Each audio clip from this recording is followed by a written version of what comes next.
Yellowstone Foothills, Wyoming, September 1878. The aspen groves along the river had turned a violent, trembling gold, a last defiant shout before the silence of winter. On every other plot of land claimed from the sagebrush, the sound was the same. The rhythmic thump of hammer on nail, the scrape of the draw knife, the urgent work of men racing the first snow. They were building cabins, stout log structures chinked with mud and moss, monuments to a proven method of survival. But on Radovan Shimonek's parcel, the sounds were different. There was no felling of trees, no squaring of logs. Instead, the lean Bohemian immigrant was bending long, green wood poles into a series of enormous arches, setting them into a foundation of fieldstone. The structure rose like the rib cage of some great slumbering beast, a long, curved shape that looked more like an overturned boat than a home. It was bizarre, flimsy, and worst of all, it was being built directly over a patch of ground nobody wanted, a low, marshy spot where a tepid spring bubbled up year-round, smelling faintly of sulfur and staining the rocks a pale, sickly yellow. Steam rose from the earth in the cool morning air, shrouding the strange construction in a shifting mist. Huck Dillard, the territorial surveyor, stopped his horse at the edge of the property, a grim set to his jaw. Dillard was a man who understood angles, lines, and the unyielding logic of a plumb bob. He saw this thing as an affront to reason. "Shimonek," he called out, his voice carrying the weight of authority. "That frame won't hold a wet snow, let alone a proper Wyoming drift. And the ground itself will kill you." Radovan, a man of few words and deliberate movements, paused his work, wiping sweat from his brow with the back of a calloused hand. He nodded a polite acknowledgement. "The snow will slide." Jebediah Croft, a carpenter who had built half the cabins in the valley, spat a stream of tobacco juice into the dust. "Slide right into your living room, maybe. It's foolishness, Radovan. The damp will get in your bones. And that sulfur steam? Huck's right. It'll rot your floor joists clean through before you see your second spring. You're building a house on poison." Other neighbors, drawn by the spectacle, murmured their agreement. They saw a man building not a shelter, but a tomb. A long, arched, foolish-looking tomb that would collapse under the first heavy snow or sicken his family with its foul vapors. Radovan offered no argument. He simply picked up another pole, sighted down its length, and returned to his work, the quiet rhythm of his labor a stark contrast to the loud certainty of his critics. They saw a madman. They saw a fool. What did this Bohemian bathhouse builder understand about thermal conduction that a respected surveyor and a crew of seasoned frontier carpenters had missed? The answer wouldn't be found in arguments or theories spoken over a property line. It would be delivered by the brutal, impartial judge of all frontier innovation, the deep, killing cold of a Wyoming winter. I promise you, if you stay with me, you will learn a fundamental principle of thermal physics that is as relevant today as it was in 1878. It's a story about ingenuity, but more than that, it's a story about seeing a resource where others saw only a nuisance. To make sure you don't miss our next exploration into forgotten wisdom, take a moment to subscribe to our channel and ring that notification bell. Let us know in the comments, what's the most unconventional home you've ever seen? Radovan Shimonek was not a frontiersman. He was a man from the forested hills of Bohemia, a region of ancient castles and curative hot springs. His trade, and his father's before him, was not in wood, but in stone and steam. He was a Lazensky Stavitel, a builder of the grand bathhouses of Karlovy Vary, where the wealthy and ailing of Europe came to soak in the earth's mineral-rich warmth. He didn't think in terms of walls and roofs. He thought in terms of conduits, thermal mass, and the slow, steady transfer of geothermal heat. He understood how to coax warmth from the ground, channel it through stone, and create stable, comfortable environments that required very little fire. His tools were not just the axe and adze, but the trowel, the level, and a deep, intuitive knowledge of geology. He and his wife, Annetta, had come to America not for gold, but for land. They wanted a place to raise their children, Jakub and Zlata, away from the rigid hierarchies of the old world. But the promise of a new life was nearly extinguished by their first Wyoming winter. They had spent it in a hastily built, conventional log cabin, a structure that consumed their hope as voraciously as it consumed firewood. That winter was a lesson in failure, written in frost on the inside of their walls. The memories were sharp and cold. Radovan remembered waking to find the cabin door frozen shut, the timbers swollen and locked in a vise of ice, forcing him to climb out a window to clear it. He remembered the wind, a physical predator that forced its way through the chinking. At night, he and Annetta would watch in horror as the flames from their candles would bend sideways, nearly horizontal, sucked toward the gaps in the log walls by the immense negative pressure created by the gale outside. They burned through their entire winter's supply of wood by January and were forced to scavenge for deadfall in the frozen woods, a desperate daily struggle. The cold was so profound, so absolute, that it changed the very nature of matter. One morning, the hickory handle of his felling axe, left inside but too close to the wall, simply cracked in two with a sound like a pistol shot. It had frozen solid. His children, Jakub and Zlata, were perpetually sick, their coughs echoing in the small, cold space. They slept huddled together in their coats, under every blanket they owned, their faces pale in the flickering firelight. That winter, Radovan didn't just feel the cold. He studied it. He diagnosed it. And he swore he would never fight it the same way again. The problem, as Radovan came to understand, was not the cabin itself. The cabins built by his neighbors were solid, crafted with skill and pride from the best timber in the valley. The problem was the physics of how they were heated. The conventional wisdom was simple. When you get cold, you build a bigger fire.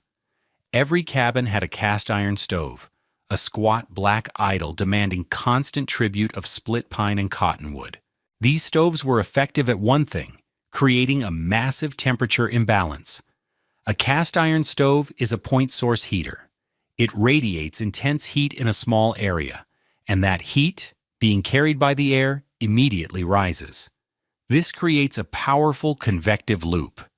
In a typical cabin, the air near the stove might be a blistering 150 degrees Fahrenheit, while the air at the ceiling could reach 90 or 100 degrees. This superheated thin air would travel across the ceiling, shedding its warmth to the cold roof sheathing. And then, as it cooled and became denser, it would sink down the far walls. By the time it reached the floor, the air was often a frigid 35 or 40 degrees.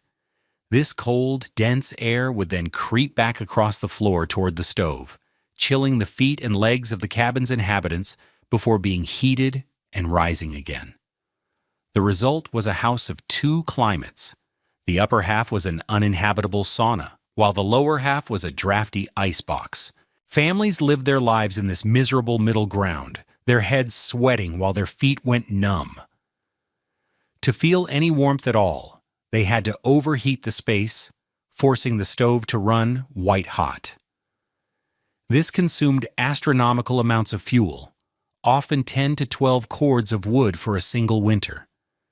It also created a dangerous fire hazard and subjected the cabin's logs to extreme cycles of expansion and contraction, opening up the very cracks that let the cold air in. The Peterson family, 2 homesteads down from Radovan, lost their infant son to a winter cough that settled in his chest and never left.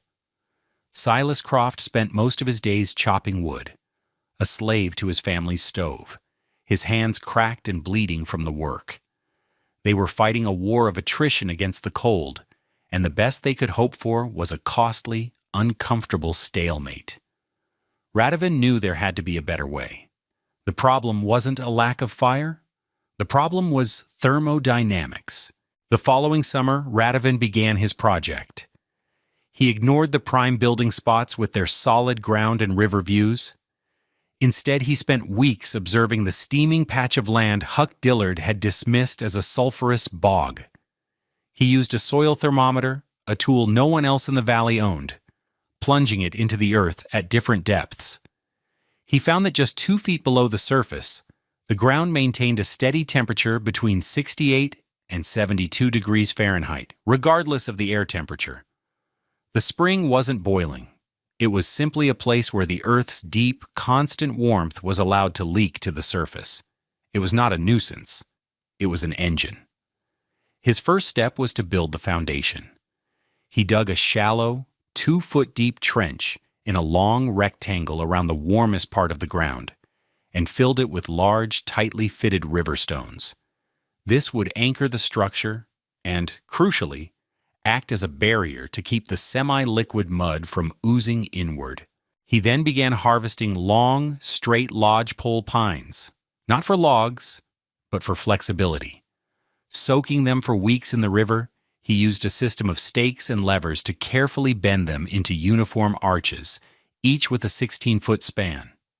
As they dried in place, they held their curve. These were his rafters and wall studs all in one. He set these arched ribs, spaced 4 feet apart, into the stone foundation. He braced them with horizontal purlins, creating a strong, light, semi-cylindrical frame, 40 feet long. He sheathed this skeleton not with logs, but with 2 layers of rough-sawn pine boards, leaving a 6-inch air gap between them, which he painstakingly filled with dried moss and cattail fluff. A remarkably effective insulator. The exterior was then covered in tarred canvas, salvaged from old freight wagon covers, making it waterproof. It was during the final, most critical stage that Huck Dillard made his formal objection. Radovan was laying the floor. There were no joists, no wooden substructure at all. He was carefully placing thick, flat slabs of flagstone directly onto the smoothed, warm earth inside the foundation. The stones were fitted together with exacting precision, the gaps filled with a fine clay slurry. Dillard rode over with Jebediah Croft and Silas Peterson, a self-appointed committee of public concern. "Shimonic, this is my last warning," Dillard said, his voice devoid of its earlier mockery, replaced by a tone of genuine, if misguided, alarm. "I'm a surveyor. I understand soil composition. That ground breathes sulfur and hydrogen sulfide. You're laying a stone floor, fine, but where that stone meets the wood of your frame, the vapor will concentrate. It'll eat the wood. I've seen it happen to mine timbers. It's a slow rot, a chemical fire. I give those foundation beams 2 years, maybe 3, before this whole thing comes down on your family's heads. I'm lodging a formal complaint with the land office in Cheyenne. This structure is a danger to its inhabitants." Radovan paused, a heavy slab of sandstone balanced on his knee. He looked at the surveyor, then at the point where his arched frame met the stone foundation. He had designed it so the wooden arches rested entirely on the dry, solid fieldstone perimeter, several inches above the damp earth of the interior. "The wood does not touch the warm ground," he said, his English simple and direct. He pointed. "Stone on stone, wood on stone. The vapor stays below." Dillard shook his head, frustrated by the man's calm. "It will find a way. It always does." He turned to his horse. "Don't say you weren't warned." Radovan watched them go, then carefully lowered the heavy flagstone into place, tapping it with his mallet until it was perfectly level with its neighbors. The mockery had ended. A more serious opposition had begun. To understand why Radovan's house worked, you have to understand the fundamental difference between conduction, convection, and radiation. Your stove radiates heat, and the air it heats creates a convective loop. Radovan had all but eliminated convection as the primary heating method. His house was a massive, slow, conductive engine. Conduction is the transfer of heat through direct molecular contact. When you touch a hot stove, the heat transfers directly to your hand via conduction. Materials differ wildly in their ability to conduct heat. Air is a terrible conductor. It's a great insulator. Stone, on the other hand, is an excellent conductor. It absorbs, stores, and transfers heat energy very efficiently. This ability to store heat is called thermal mass. A log cabin has relatively low thermal mass. Its wooden walls don't store much heat, so when the fire dies down, the cabin cools off quickly. Radovan's floor was a single, 640-square-foot slab of solid rock, 3 to 4 inches thick. The total weight of this flagstone floor was nearly 16 tons.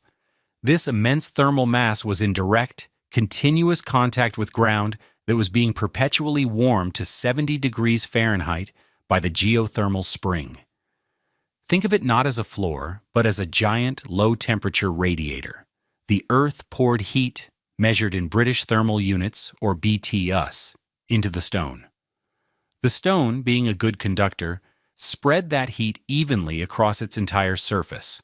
The result was a floor that was a constant, stable 68 to 70 degrees, day and night, whether the outside temperature was 50 above or 30 below zero.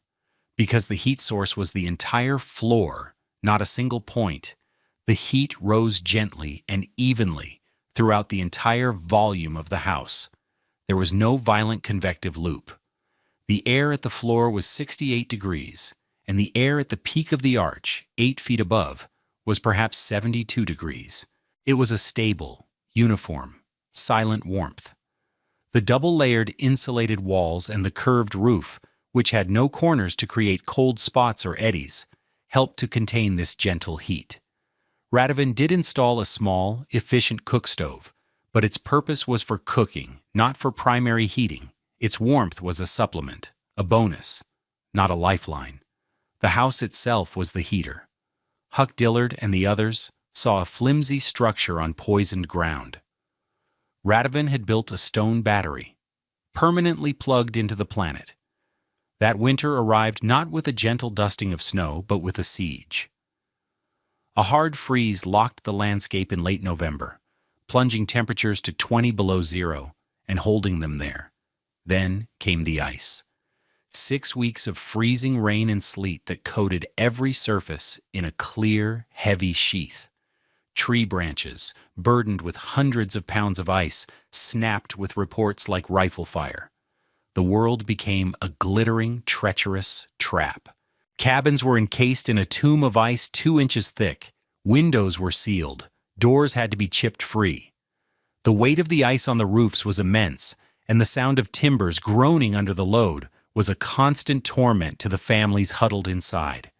For Radovan's neighbors, it was a nightmare worse than any they had known. The ice made it nearly impossible to get to their woodpiles.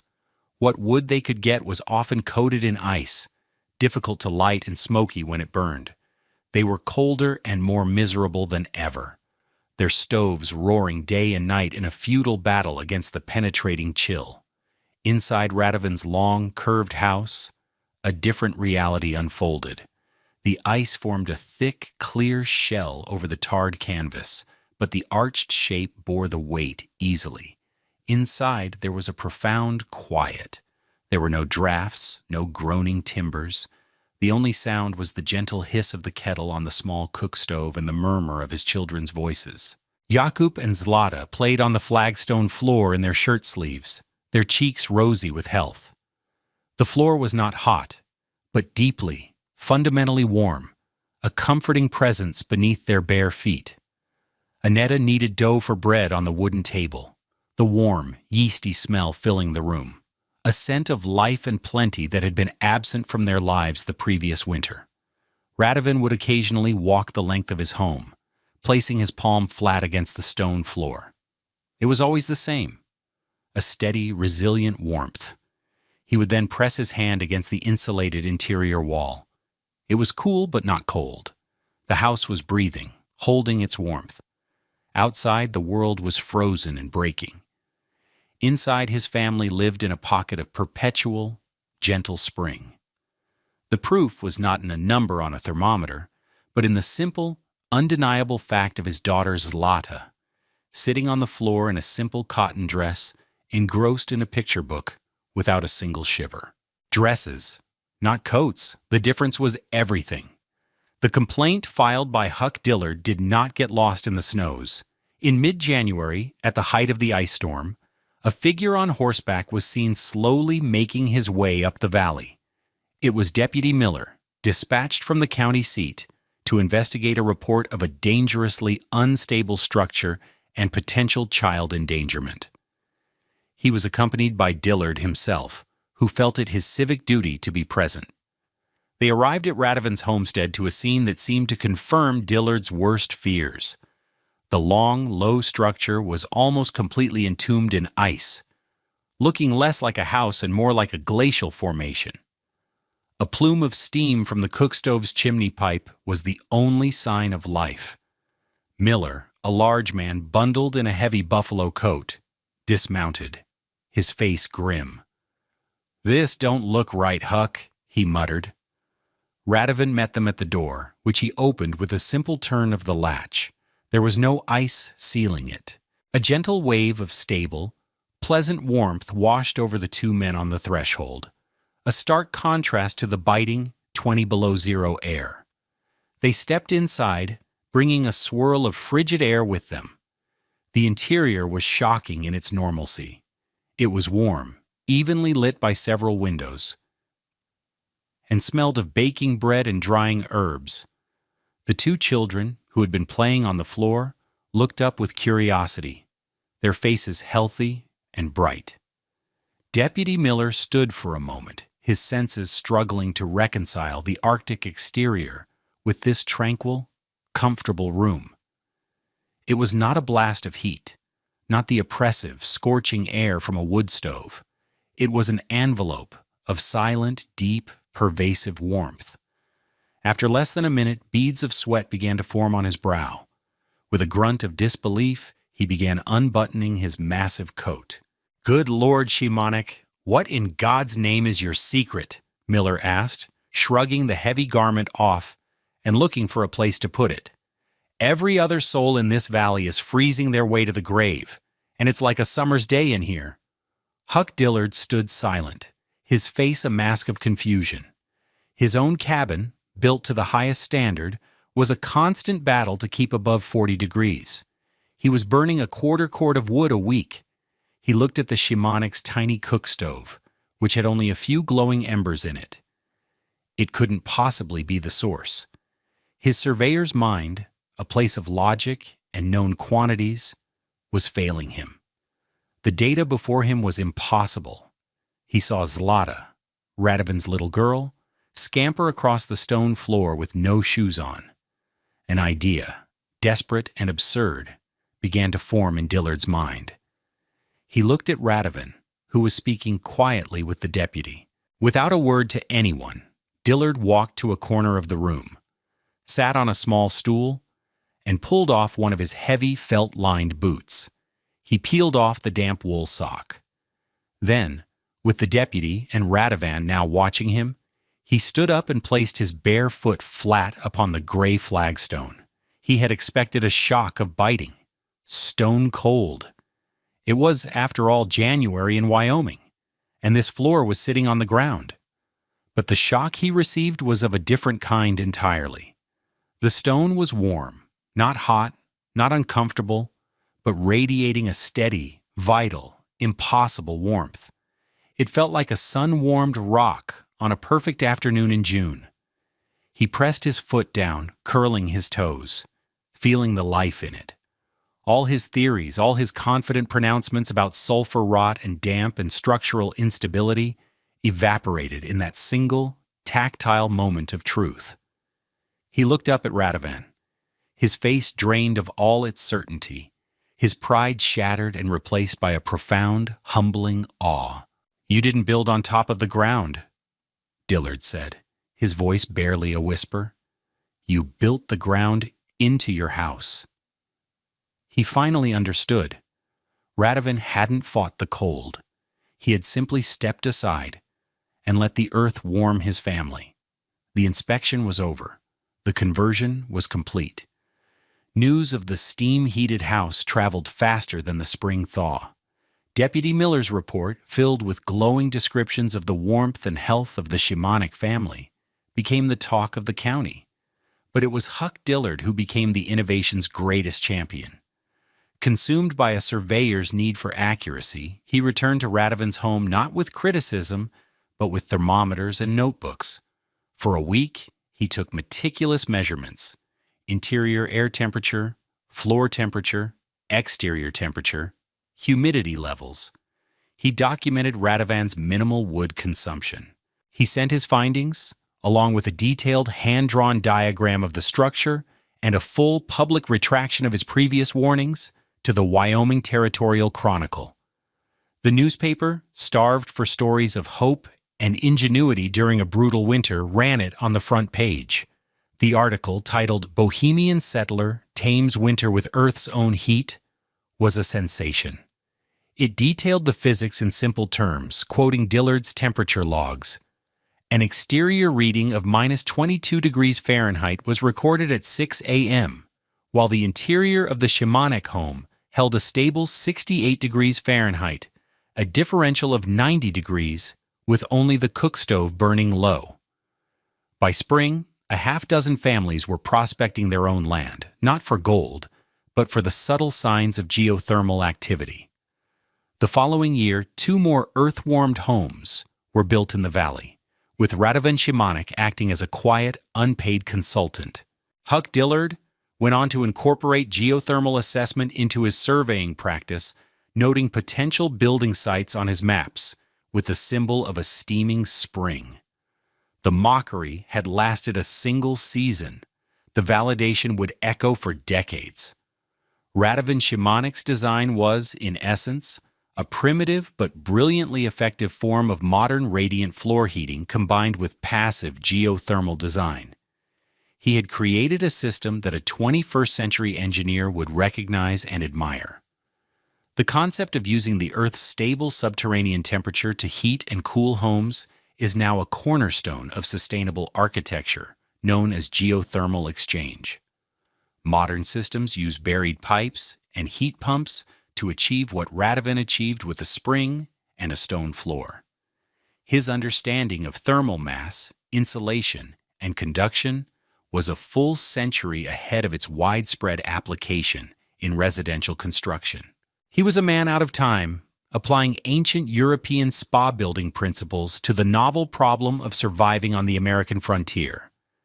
There is a deep and telling wisdom in the story of Radovan Shimonic.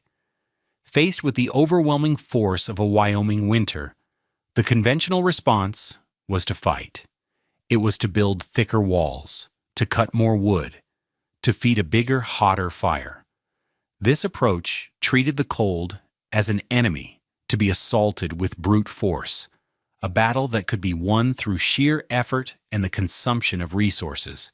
It was a war against nature. Radovan chose a different path. He did not ask how he could create more heat. He asked where heat already existed. He looked at the landscape not as an adversary, but as a system of hidden solutions. Some fight cold with fire. The wiser among us ask where the earth itself offers warmth.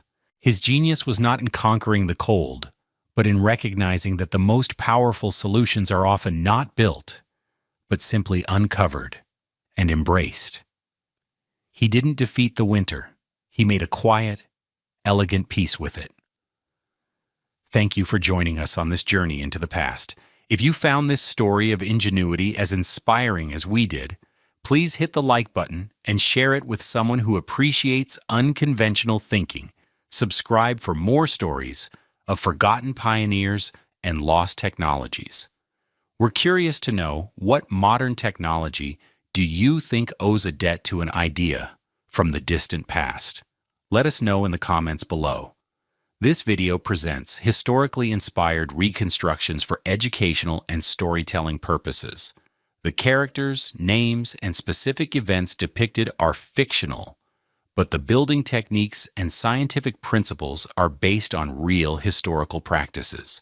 The application of any building methods, historical or modern, should be done in accordance with current building codes, safety guidelines, and regulations.